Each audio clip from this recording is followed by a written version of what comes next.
एक बूढ़े व्यक्ति के घर में 5 चोर घुस जाते हैं। वह बूढ़ा व्यक्ति काफी गहरी नींद में सोया हुआ होता है।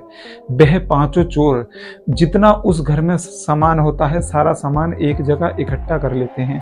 तब वह बूढ़े व्यक्ति के पास पहुंचते हैं और उस बूढ़े व्यक्ति को नींद से जगाकर कहते हैं कि बता और तेरे घर में कितना सोना चांदी है।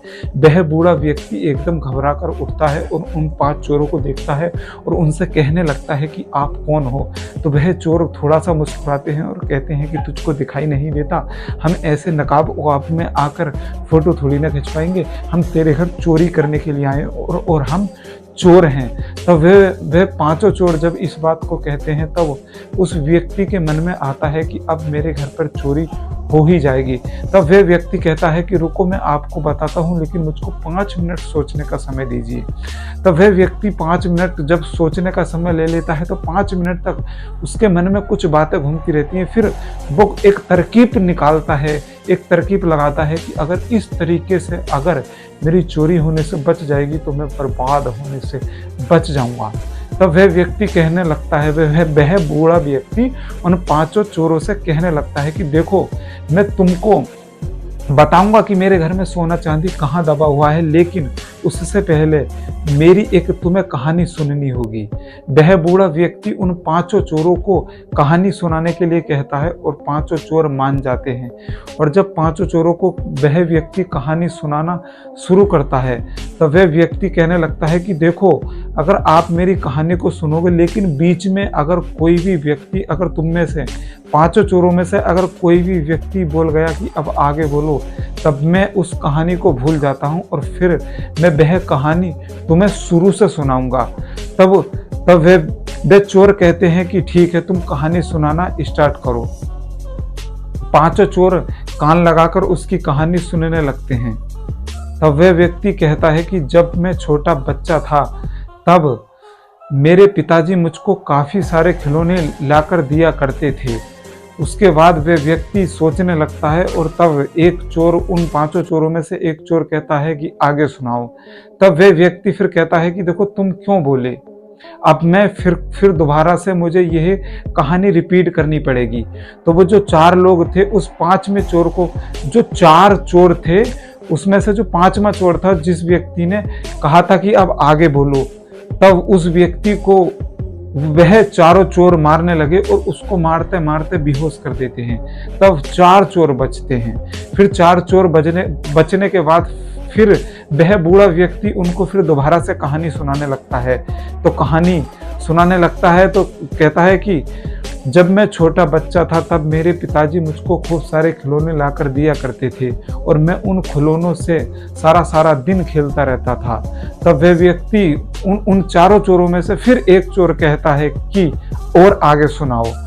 तब वह तीनों चोर उस चौथे चोर को काफ़ी बुरी निगाह से देखने लगते हैं और उनको पता होता है कि अब ये बूढ़ा व्यक्ति फिर शुरू से कहानी सुनाएगा, फिर ये भूल गया होगा। तब वह तीनों चोर उस चौथे चोर को मारते मारते बेहोश कर देते हैं। तब 3 चोर बचते हैं। अब जब 3 चोर फिर कहते हैं कि तुम अब कहानी हमको दोबारा से सुनाना शुरू करो, तब वह व्यक्ति फिर से कहानी सुनाना शुरू करता है कि जब मैं छोटा बच्चा था तब मेरे पिताजी मुझको बहुत सारे खिलौने ला के देते थे, तब मैं सारा दिन खेलता रहता था। एक दिन मेरा दोस्त मेरे साथ खेल रहा था और खेलते खेलते रात हो गई थी। तब वह व्यक्ति फिर रुक जाता है। तब उन तीनों चोरों में से एक चोर कहता है कि और आगे सुनाओ।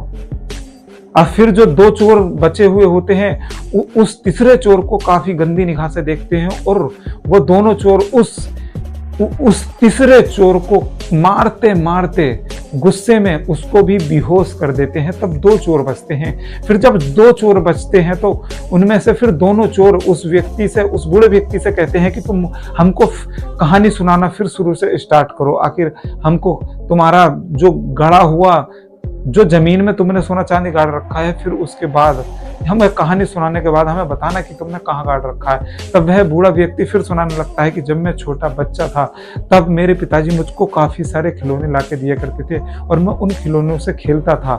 एक दिन मेरा दोस्त मेरे साथ आया और हमें खेलते खेलते रात हो गई। फिर रात में हम दोनों जने जाकर सो जाते हैं। तब वह बूढ़ा व्यक्ति फिर अटक जाता है। तब उन दोनों चोरों में से एक चोर कहता है कि और आगे सुनाओ। फिर वह जो एक चोर होता है जिसने नहीं कहा था, तब वह चोर भी उस दूसरे चोर को गंदी निगाह से देखता है, गुस्से में देखता है कि अब ये बूढ़ा व्यक्ति फिर दोबारा से सुनाएगा। तब वह जो दूसरा चोर होता है उस पहले चोर को मारने लगता है। और जब दोनों चोर इकले इकले बचते हैं तो जो पहला चोर होता है वो दूसरे को मारने लगता है, और जो दूसरा चोर होता है वो पहले को मारना स्टार्ट कर देता है। दोनों में काफी लड़ाई होती है, दोनों मारते मारते, दोनों पिटते पिटते दोनों काफी बुरी तरीके से घायल हो जाते हैं। तब बूढ़ा व्यक्ति अपनी छड़ी उठाता है और उन दोनों चोरों पे खूब दबा के अपनी छड़ी बजाता है और उनको भी मारते मारते वह बूढ़ा व्यक्ति बेहोश कर देता है। देखो दोस्त, उस बूढ़े व्यक्ति ने किस तरीके से अपने घर की रक्षा की, किस तरीके से उसने लुटने से अपना घर बचा लिया, उसका सोना चांदी, और जो उन चोरों ने सारा सामान इकट्ठा किया था उनका वो भी बच गया। और फिर उस बूढ़े व्यक्ति ने गदर काट दिया कि बचाओ बचाओ, चोर आए हैं। उन 5 चोरों को पुलिस पकड़ के ले जाती है, गांव वाले वहां पर इकट्ठे हो जाते हैं। तब उस बूढ़े व्यक्ति ने किस तरीके से दिमाग लगाया। देखो दोस्त, दिमाग का जो खेल है उसको आपको समझना होगा। दिमाग हमारा एक तरीके का बहुत खतरनाक चीज है, ईश्वर ने हमको दिमाग दिया दोस्त, बड़ा खतरनाक चीज है, इसको इस्तेमाल करो। और दोस्त, किसी भी तरीके से कितनी भी खतरनाक सिचुएशन में क्यों ना आप फंस जाओ, लेकिन दोस्त उस सिचुएशन से निकलने का तरीका कोई ना कोई जरूर होता है। इसलिए दोस्त, कभी भी अपने जीवन में हिम्मत मत हारना। जैसे कि इन बूढ़े व्यक्ति ने देखो किस तरीके से दिमाग लगाया और 5 चोरों को उन्हीं से एक दूसरों से पिटवा दिया। सिर्फ थोड़ी सी मेहनत करनी पड़ी। देखो दोस्त, दिमाग का ही तो खेल है, दिमाग के खेल को समझो।